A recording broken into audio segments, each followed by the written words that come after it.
না না না, আনোয়ার আসতে, আনোয়ার এদিকে আসো, আনোয়ার, আনোয়ার।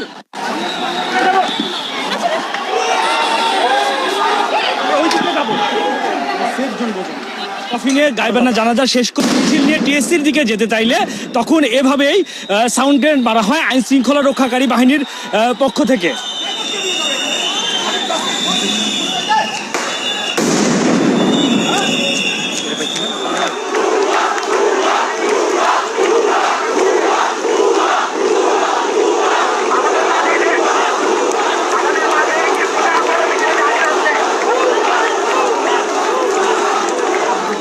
ভাই বলেন তো ভাই, পুলিশ একটু পরে অন করা যদি জানা